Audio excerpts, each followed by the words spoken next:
కోల్కతాలోని ఆర్జీకర్ మెడికల్ కాలేజీలో junior doctor అత్యాచారం మరియు హత్య కేసులో కోర్టు తీర్పు వచ్చింది.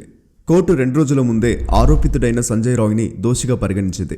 కోర్టు అతనికి యావజ్జీవ కారాగార శిక్ష విధించింది. కోర్టులో సోమవారం జనవరి 20వ తారీఖున అతని శిక్ష మీద హియరింగ్ జరిగింది. ఆ సమయంలో సంజయ్ రాయ్ జడ్జి ముందు అభ్యర్థిస్తూ కనిపించాడు. తను నిర్దోషి అని చెప్పాడు. అలాగే ఈ కేసులో అతన్ని ఇరికించారు అని కూడా అన్నాడు. కేసు హియరింగ్ సమయంలో సిబిఐ కోర్టుని దోషికి పెద్ద శిక్ష అంటే అత్యంత కఠినమైన శిక్ష వేయమని కోరింది. ఈ శిక్ష ద్వారా ఎవరైనా సరే భవిష్యత్తులో ఇలాంటి పని చేయాలి అంటే 100 సార్లు ఆలోచించాలి. శిక్ష మీద హియరింగ్ సమయంలో సంజయ్ రాయ్ సార్ నేను నిర్దోషిని అని చెప్పాడు. దీనిపైన జడ్జి సిబిఐని దీని గురించి మీరేం చెప్తారు అని ప్రశ్నించారు. జడ్జి సంజయ్ రాయ్ని మీ కుటుంబంలో ఎవరెవరున్నారు అని అడిగారు. దానికి అతను జవాబిస్తూ అమ్మ ఉంది అని చెప్పాడు. అప్పుడు జడ్జ్ ఆమె నిన్ను కలవడానికి వస్తుందా, మీ కుటుంబ సభ్యులు నేను కలవడానికి వస్తారా, వాళ్ళు నిన్ను కలవడానికి ఎందుకు రారు అని అడిగారు. దానికి సంజయ్ రాయ్ కస్టడీలో నన్ను హింసించారన్నాడు. నన్ను ఇరికించడం జరిగింది, నేనేం చేయలేదు. నన్ను జైల్లో కొట్టారు, నన్ను దస్తావేజుల మీద సైన్ చేయమని బలవంత పెట్టారు అని చెప్పాడు. మీకు తెలియాల్సిన ఇంకో విషయం ఏంటంటే కోర్టు ఏదైతే జీవిత ఖైదు తీర్పు విధించిందో అది సిబిఐ యొక్క ఇన్వెస్టిగేషన్ రిపోర్ట్ ఆధారంగా తీర్పు ఇవ్వడం జరిగింది. అలాగే వచ్చిన ఫారెన్సిక్ రిపోర్ట్లో ఉన్న శాంపుల్స్ అన్నీ ఏవైతే డిఎన్ఏ శాంపుల్స్ ఉన్నాయో బాధితురాలు శరీరంపై దొరికిన శాంపిల్స్ సంజయ్ రాయ్తో మ్యాచ్ అయ్యాయి. ఆ తర్వాత ఈ రిపోర్ట్ తయారు చేయడం జరిగింది.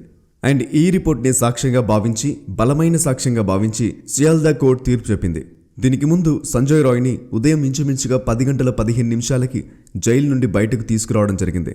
అండ్ ఇతన్ని కోర్టుకు తీసుకెళ్లే సమయంలో పోలీసులు అలాగే చాలా వెహికల్స్ ఉన్నాయి.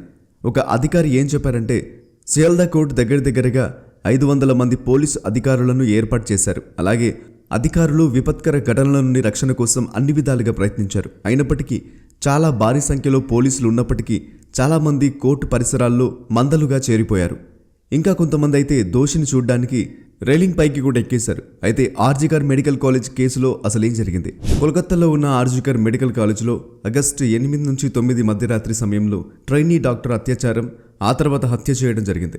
ఆగస్టు 9వ రోజు ఉదయం డాక్టర్ శవం సెమినార్ హాల్లో దొరికింది. సీసీటీవీ ఫుటేజ్ ఆధారంగా పోలీసులు సంజయ్ రాయ్ అనే పేరు కలిగిన ఒక సివిక్ వాలంటీర్ని ఆగస్టు 10వ తారీఖున అరెస్ట్ చేశారు. సీసీటీవీ ఫుటేజ్ కాకుండా పోలీసులకి సెమినార్ హాల్లో విరిగిపోయిన బ్లూటూత్ ఇయర్ ఫోన్ దొరికింది. ఇది దోషి ఫోన్తో కనెక్ట్ అయ్యింది.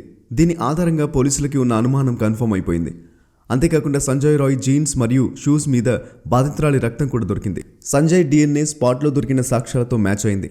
సంజయ్ శరీరం పైన 5 దెబ్బల గుర్తులున్నాయి. వీటి ఆధారంగా ఇంకో విషయం తెలిసింది. ఈ దెబ్బల గుర్తులు 24 నుండి 28 గంటల సమయంలో తగిలాయి. ఇవి బాధితురాలు తనను తాను కాపాడుకునే సమయంలో ఆరోపితుడికి ఇచ్చిన బ్లంట్ ఫోర్స్ ఇంజరీస్ అయ్యే అవకాశం ఉంది. దీని ద్వారానే పోలీసులు సంజయ్ని పట్టుకున్నారు అండ్ అతన్ని పట్టుకోవడంలో సక్సెస్ అయ్యారు కూడా. ఈ ఘటన తర్వాత కోల్కతాతో పాటు దేశం మొత్తంలో ఉన్న హాస్పిటల్స్లో మరియు రోడ్ల మీద ప్రదర్శనలు జరిగాయి. బెంగాల్లో అయితే 2 నెలల కంటే ఎక్కువ కాలం వరకు రాష్ట్రంలో ఆరోగ్య సేవలు తగ్గాయి. ఆగస్టు 9వ రోజు జరిగిన ఘటన తర్వాత ఆర్జీకర్ మెడికల్ కాలేజ్ డాక్టర్లు మరియు బాధితురాలి కుటుంబాన్ని కేసు గురించి సిబిఐ ఇన్వెస్టిగేషన్ చేయాలి అని అడగడం జరిగింది. కానీ ముఖ్యమంత్రి మమతా బెనర్జీ ఇన్వెస్టిగేషన్కి ఆదేశాలు ఇవ్వలేదు. హైకోర్టు ఆదేశించిన తర్వాత ఆగస్టు 13వ తారీఖున సిబిఐకి ఇన్వెస్టిగేషన్ అప్పగించడం జరిగింది. ఆ తర్వాత సిబిఐ ఇన్వెస్టిగేషన్ మొదలుపెట్టింది. ఇంకా ఆ తర్వాత ఫారెన్సిక్ ఇన్వెస్టిగేషన్ జరిగింది మరియు సిబిఐ యొక్క ఈ ఇన్వెస్టిగేషన్ అండ్ ఫారెన్సిక్ రిపోర్ట్స్ ఆధారంగా జనవరి 20వ తారీఖున సియాల్దా కోర్టు నిందితుడు సంజయ్ రాయ్కి ఆర్జీకర్ మెడికల్ కాలేజ్ కేసులో జీవిత ఖైదు విధించింది.